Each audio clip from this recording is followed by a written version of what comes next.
Right, good evening everyone. Charlotte is not here tonight, so I'll give her apologies and I will be chairing the meeting. So, any other apologies please? Keith Baker, Chairman. Right, thank you very much. If we go to the minutes of the previous meeting, page 7, is that a true reflection of what was discussed? Yeah. Can I sign those? Yeah. Thank you very much. Any declarations of interest? Yeah. Yeah. I have to declare an interest in my regarding the 1 million shareholder report, as I am a non-executive of the board. Good. Norman? I need to declare a personal interest in item 111 in that my wife is a paid non-executive director of Walking Holdings Limited. And I also am a non-executive of the holding company. Okay, public question time. The first question is from Alexander Fraser. Is Alexander here? No? So they will receive a written response. And next one is Janet Rogers. Not here? Okay, member question time. Do we have any member question time? Gary, you were really fast off the starting block. Speed up things, let's ask the question in my name. Thank you, Gary. The Council does not keep a record of the number of such instances. It's very rare for the Council to grant planning consent where the number of trees lost exceeds those proposed for planting. Indeed, in the vast majority of cases, the number of trees planted vastly exceeds those that are lost. It's worth noting that the Council has secured the planting of approximately 30,000 new trees on the 9 signs that have been completed so far in the borough. You will recall I gave more detail on that at the Council meeting last week in response to a question. Thanks. Yes, I answered. When we read articles such as the massacre of the trees supported by an exec member and then more trees cut down supported by a deputy executive member, followed by an abhorrent butchery of trees at Ellensfield and linking this to TPO trees cut down in Haverfield, I need to comment that when I objected, I was told that both elected members and the public knew nothing about trees, so the council does, so they didn't consult on cutting them down. Adding to that the potential madness of building 1,000 houses on Barclay Square, which will result in many more hundreds of trees to be felled. To sum it all up, I can easily say by a letter in the Woking paper, which is headed, why don't councillors stand up for the borough? And we'd like to answer. So my question is, as this council has the world's worst reputation for cutting down trees, especially those with TPOs on them, can I have an assurance that when they start concreting all over grazing 15,000 odd houses, you will spare John Redwood's old placarded and laid in 98, and a placard that say he made the birds that rest in their branches always sing out over the green fields of Berkshire? Sorry, could you just remind us what was the question? I'm sorry, Gary, just before you do, I would like to say that you were instrumental in actually getting additional tree officers into this authority. And we could not agree, I'm not answering your question, could not agree that it's the world's worst. Sheffield is notorious for cutting down trees. We have actually planted 30,000, as has been said. But the thing which I mentioned at the council meeting, which I'm going to mention again, is that we worked very closely with Barbara Stagles when I was leader of this authority, and we planted the 60 Jubilee oak trees jointly with the Veteran Tree Association. This council paid for them. We do not go down hacking down trees, and you know that very clearly because of the work you have done when you were in charge of that. Anyway, let me pass over to Norman. You're missing the point. No, sorry. Only the council cuts down TPO trees. The builders don't go out and cut down TPO trees. The council do it. They have to give their permission for it to happen. And it's happened to me. They cut down 2 trees. They said they were consulting, and they said they were consulting after the trees had already been cut down. So there is an issue here, a big issue. And as I said, as John Redwood's on his plaque saying, "May the birds that rest on my branches always sing out over the green fields of Berkshire." Will you save that tree? Just that one. Well, I'm going to let Norman answer this. Norman? Yeah, you asked a question about those particular trees at council about 6 months ago, and we gave you an answer to that. As you're aware, there was a long email correspondence about those trees which you were involved in, and there was in those particular, in the case of those particular trees, there was no statutory duty to consult, and they didn't consult. They speak to the parish and town councils about such things, but there was no statutory duty to consult. I think as far as Ansfield is concerned, there's been a very, very long planning process, and it was pretty clear quite a number of years ago what was going to happen on Ansfield. So no one should be surprised about what has happened as far as Ansfield is concerned. As we also said at the meeting, the council meeting last week, yes, trees being cut down. There's around 100 semi-mature trees to be planted as part of the scheme in Ansfield. There'll be hedgerows planted. There's going to be nesting boxes, all sorts of things to make sure that the wildlife is suitably looked after and that the environment will be enhanced in time. Thank you. David, can John Redwood sleep soundly in his bed when his tree will remain forever, or is that risk? I would suggest that John Redwood sleeps very soundly in his bed. Thank you. Oh, sorry. Right, next question is from Imogen, please.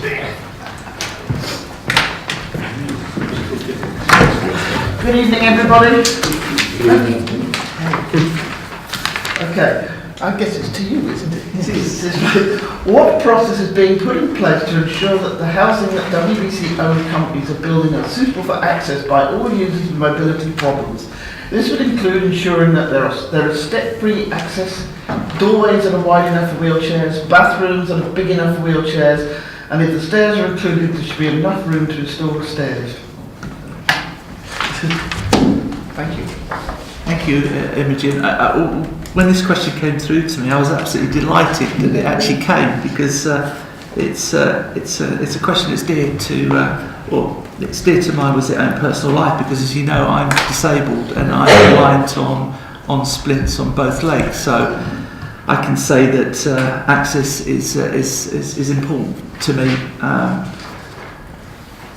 I actually regularly meet with officers here. Every 2 weeks I meet with officers, and we discuss in detail new schemes that are coming forward, and we look at our policies in meeting the needs of our residents, which are in some cases very complex. So all our schemes developed by our housing companies come through this process as well. To determine housing mix, tenanture and the wider development requirements, including the accessibility standards. All the homes that Woking Housing Limited built are to lifetime home standard, although not all blocks of flats have lifts in them. Lifetime home standard is set of 16 design criteria that provide a model for building accessible and adaptable homes. The features include level access, wider doors, socket switches that are neither too high or not too low, space for a stair or a future floor lift for a wheelchair user, WC. Space for could also be adapted for future shower use. And actually, on that note, we had some residents from Gorse Ride that visited Phoenix Avenue, and one resident walked into one of the newly built houses and looked at the downstairs toilet and said, "Oh my God, this room is huge, and it's got one little toilet in the corner." Well, that is ready for to meet the lifetime of a resident there. So, that could be adapted with, all sorts of things, a bath, a wet room, a lift to the next floor up, etc. So, I mean, it's very keenly looked at, and we ensure that new builds actually achieve that. Talking about vulnerable, with some of our most vulnerable residents, I do a lot of engagement with our residents, and again, going to visit Gorse Ride, I met a couple that are both reliant on wheelchairs, and they're living in an environment which is not fit for purpose. They can't even turn the wheelchairs around. Therefore, the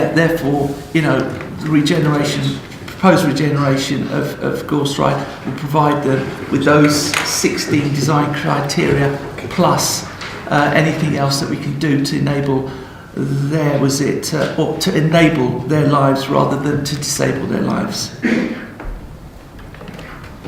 Have you a supplementary question? Yes, I think I can come up with a supplementary question. Does your design criteria include the things I mentioned? It's probably it is one of the sort of things. Can we get reassurance that everything we build is at least can be adapted? Yeah, I can really give you assurance on that, and actually, I would really welcome your involvement in this. Okay. So we've got a number of forums moving forward, especially around Gorse Ride, where your keen eye would be welcome. Okay. Thank you. And there is another forum that's called the Local Plan Update, and this might be a policy that you might like to submit to the group who are looking at those. For all housing. Not necessarily for all houses, but you might want to suggest that it is policy which you need reviewing or looking at. Right, the next question is from Lindsay. Lindsay. So I'm a bit deaf today, so I apologise if my voice is loud. Is this on? Yeah. I'm very pleased to see proposals for the introduction of an improved unauthorised encampment protocol to deal with removing such encampments. Over the past few years, not only has it cost various council and residents considerable sums of money, it has also caused considerable nuisance and upset. Ireland a few years ago introduced measures whereby travellers had to indicate where they were travelling from as well as a designated destination, including timescales. To not advise of this movement or to adhere to these would be considered a criminal offence. Is anyone in Woking Borough Council aware of anything like this being considered in the UK? Thank you for your question. Thank you for your question, Lindsay. I'm pleased that you're supportive of the proposal. I think it would be difficult not to be. The draft protocol being produced by the Thames Valley Police in conjunction with the relevant Thames Valley local authorities does not refer to or mention any current or proposed legislation relating to the point you make in your question. Operational officers are not aware of any such proposals going forward. Thames Valley Police have also confirmed there is no current legislation in place that will allow us to do this, and are not aware of anything similar being considered by the UK government. Did you have a supplement?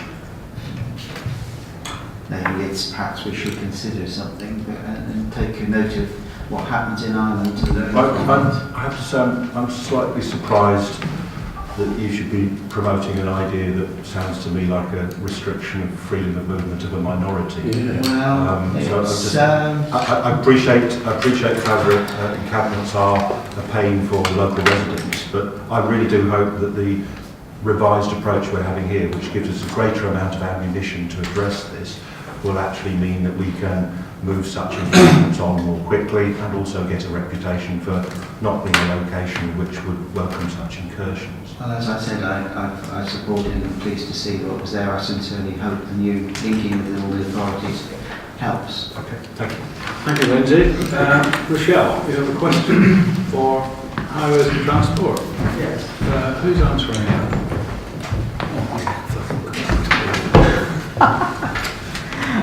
Keith's not here, why? Okay. The question is, how often will the ongoing regular checks on the intelligent systems, intelligent traffic signal systems, to test and tweak the two new systems on Winnish Relief Road at King Street Lane, Lower Early Way, to better coordinate both signals at Winnish Crossroads and the Showcase Roundabout as traffic volume changes on the relief roads, and considering the fact that 24 times to get the crossroads right, Just wondering how often it will be checked. Okay, thank you, Rochelle, for your question, and I'll answer it on behalf of Keith Baker. The contract for the maintenance of the ITS equipment and the rectification of faults, the management and configuration of the systems falls outside the contract scope. The testing and tweaking of the system is undertaken by the council. Both junctions mentioned will operate the MOVA, which will be set up by the installation contractor and approved by the council from day one. This system will monitor traffic conditions and make automatically the adjustments needed according to the parameters set within the MOVA configuration and what is realistically achievable. The installation contractors will undertake a further review of the MOVA database a couple of months after opening, and the traffic has increased. Any further changes will be made by the council on an ad hoc basis. Yes, I do.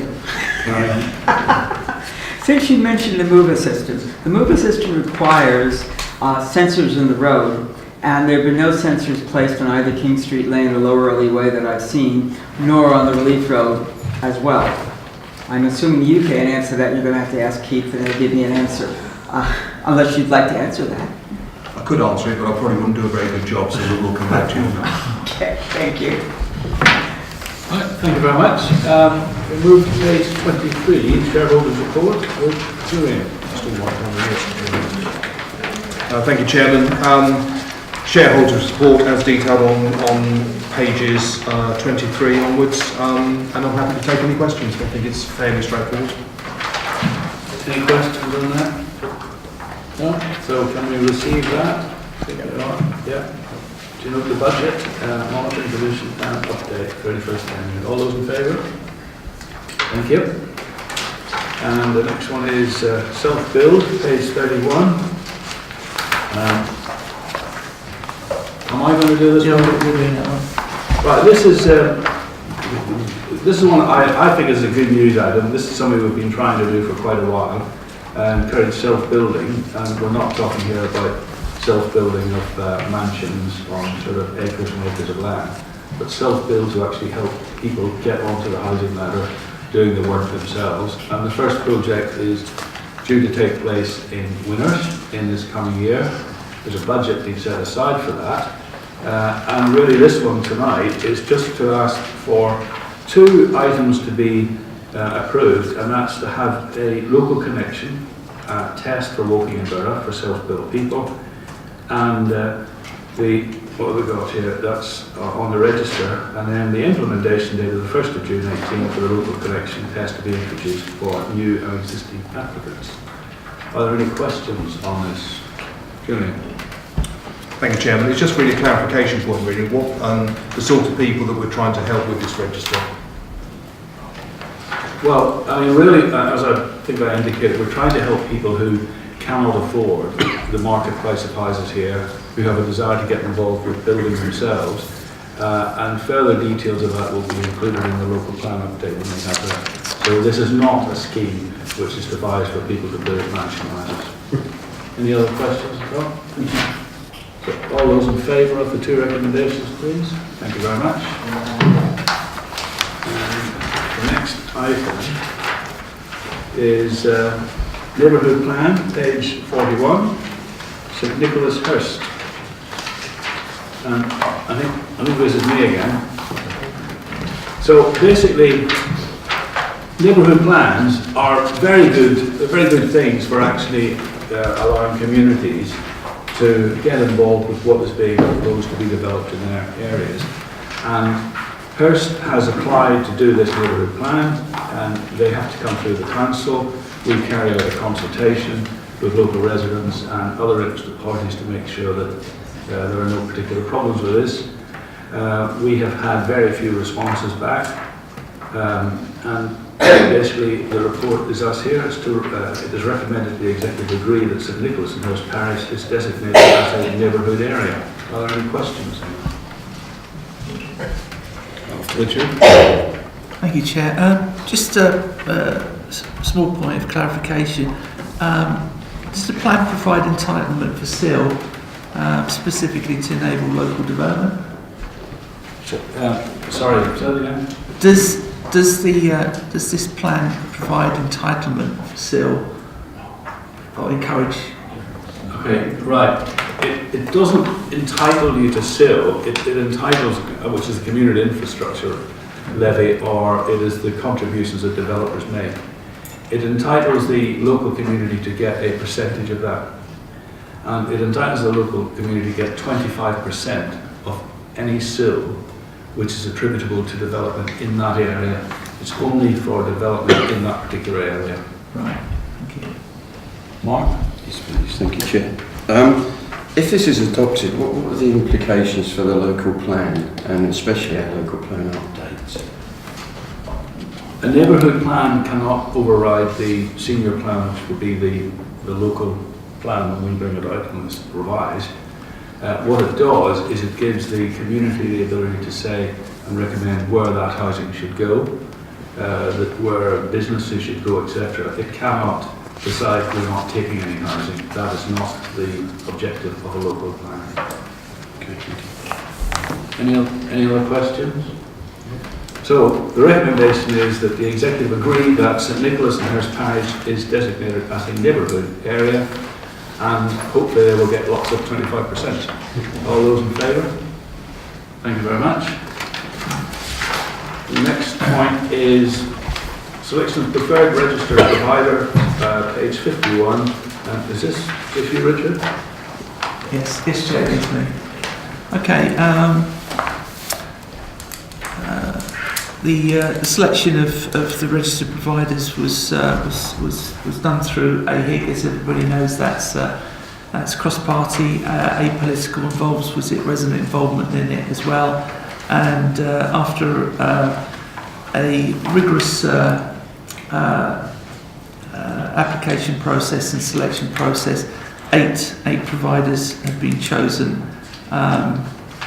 and the recommendation there is on page 51 of 8 to go forward, and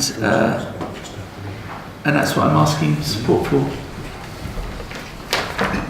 Simon. Could I just get clarification? Obviously, these registered providers are in a wide range of size, both in terms of their sizes of operations and the geographic spread. Is this so that we can better match the registered providers to the sites that we may be looking at? Yeah, to the sites, but also to, and I think more importantly, to the individual residents coming forward that need to be housed, because some of these registered providers provide extra value or extra care for our residents, so we can better match, our residents to that. And actually, following on from your question, was it some of these providers are expert in delivering for the disabled community. Right, any other questions?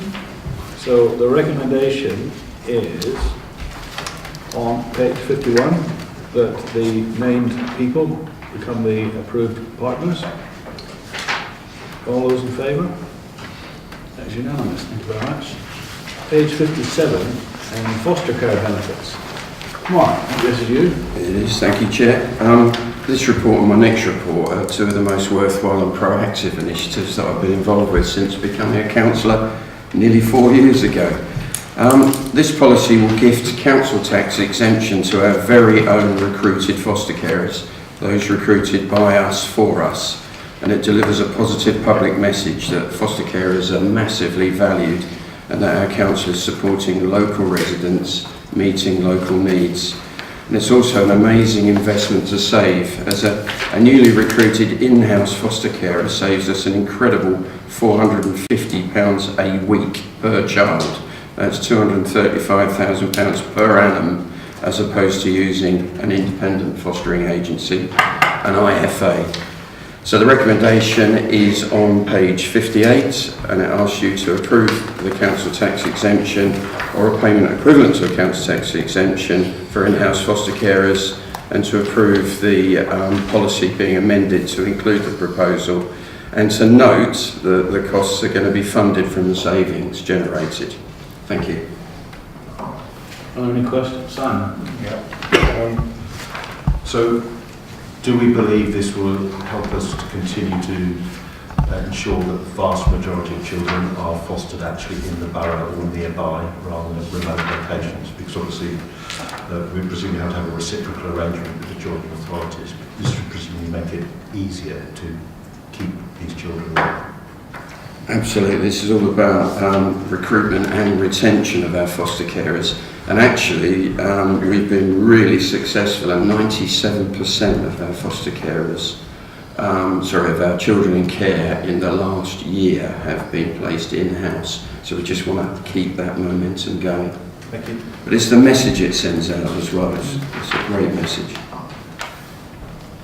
So, all those in favour of this good news item, please show the recommendation on page 58. It's unanimous. Thank you very much. Thank you. Really good. Page 65, and this is another exemption. Mark, for you? Yes, Chairman. Well, the last one was saving, investing to save. We're not giving money away. Now, this is to give council tax exemption to working borough care leavers. We're all corporate parents to the youngsters in our care, and when they reach the age of 18, then they're care leavers. And this cohort has an over-representation of being in custody, being homeless, in poor mental health, and a tendency for substance abuse. So this is a fantastic way of helping to take the edge off of this transition and ease them into adult life. We have a statutory duty up to the 25, but I'm asking for approval up to the age of 21 years in this case. The recommendation is on page 66. Council tax exemption or payment equivalent for care leavers. This will involve an additional budget of 66,000 maximum, although it's going to be from 0 to 66,000 depending on whether these leavers, get a property of their own, quite obviously, and then we need to amend the 13A policy to include this in the proposal. So that's my recommendation. Thank you. Thank you very much. Julian? Thank you, Mark. I fully support this proposal, but what are we going to do to investigate looking at the ages between 21 and 25? Thanks for your question, Julian. I'm working with Children's Overview and Scrutiny to work up a potential sliding scale because Overview and Scrutiny felt that perhaps the transition into adulthood, we need to be proper corporate parents and ease them into there, but there is a discretion to full exemption if necessary. Okay, so are you happy then that doesn't need to be a further recommendation, is that right? No, that's in there. We're doing it up to the age of 21, and then I'll be coming back to you from 21 to 25. Probably. Depends on overview and scrutiny, of course. Right, so the recommendation, page 66, 3 recommendations there. All those in favour? Unanimous, thank you very much. Thank you. The next one is the Wokingham Borough Council Arborfield Cross Relief Road, CPO compulsory purchase order. And what is being asked here is that you're being asked to agree. Sorry. We're being asked to agree that the council makes a compulsory purchase order for the acquisition of land and interests which are not already owned by the council, and then to authorise the interim director of the environment in conjunction with the leader and the executive member for strategic housing planning to take all the necessary legal steps. And in addition, should we end up with an agreement that we don't need to use a CPO to also carry that through. So this is one that has been much needed, much talked about. It's been discussed with the residents of Arborfield. It is, I doubt if you can see it from there, but it's it is the section of the road that is required to bypass the village, which really suffered from heavy trucks going through it. It goes across green fields, and I think there were 3 landowners in total, 2 of which have agreed figures, and the 3rd one is the subject of this CPO. So, any questions, Don? Stuart? Yeah, it's also on the edge of my ward as well, but on sort of the west of it, I suppose. I noticed that there's some fairly large pieces of land at the sort of that way. This is north. at the south end. Yeah. Is it really, if you, I thought it was all agreed. Is this really necessary? We've got somebody complaining that won't agree with us. I can't give you an answer, I'm afraid, and that's why it is that particular size. Yeah. This is because of the route of the road, and I imagine it's to do with the conditions of the soil and ground rocks in that. Okay. Are there any other questions at all on that? So I think that, as I've said, and it's important to note that negotiations will continue and have been successful with 2 of those. And hopefully we will continue those negotiations throughout the duration of this compulsory purchase order, and we can come to an amicable arrangement. But I think possibly the amicable arrangement as sought by the landowner was maybe not very amicable. So all those in favour, page 71 and page 72, that is unanimous. Thank you very much. The next one is intelligent traffic systems. This sounds a bit like Rochelle's question. Page 117. Are you doing this one again on behalf of who's? I am. You are. Well, Thank you, Chairman. So I'm deputising for Councillor Baker this evening. So the recommendation is to approve the attached business case on a Pound Berkshire procurement basis. So I'm happy to take any easy questions, anything tricky, I should pass that to you. Are there any easy questions for the chief stand-in? Or do you want to just go straight up to the vote on the intelligent traffic lights? Do you know what they are? All traffic lights are very intelligent, so I'm told. I know you don't often see those 2 words connected. So the recommendation is the executive approves the attached business case for the Pan Berkshire procurement of a new intelligent traffic system. Will this get rid of all our congestion? Probably, ask ourselves. Maybe not, but you never know. Let's be honest. Keith has every confidence. All those in favour of the recommendation? Thank you very much. The current ones go red as you come to them. Right. And I think the last one is the unauthorised encampment policy for Woking and Borough Council. Page 127. Simon. As detailed in the report, this gives us a broader range of ways of dealing with encampments, and I think it's particularly important. I'm very keen to get this through by the spring, because I know they've already had fairly large incursions in car parks in Reading and Newbury this week. If all members are able to support it, are there any questions? Are there any questions, Norman? I mean, these incursions are very unpopular and expensive for us to deal with, so I'm very pleased that you said there's a broader range of options. If you want to expand on that a little bit, just what sort of things have been added? Well, firstly, it's just using the common law, which allows us, with police support, not to need to go to courts. We've often some of these incursions happen rather inconvenient when the courts are just closed for the weekend. So this gives us an opportunity to use common law. There are also areas that we're looking at which would allow us to potentially impound unauthorised vehicles and sell them, and use that to defray any costs that we've incurred in removing them in the first place. So there are a range of additional powers, but more significantly this will be a similar set of powers in use across the whole Thames Valley area, which is a lot easier for the police and the local authorities, because whichever area it happens to be, the approach would be identical. Right. Are we all in favour of the 2 recommendations to agree this? Yeah. All those in favour? Are you in favour? Well done. Now, I think that closes the business, but I would ask my colleagues who are here, or indeed our 2 colleagues sitting over here at the table, we are updating our local plan.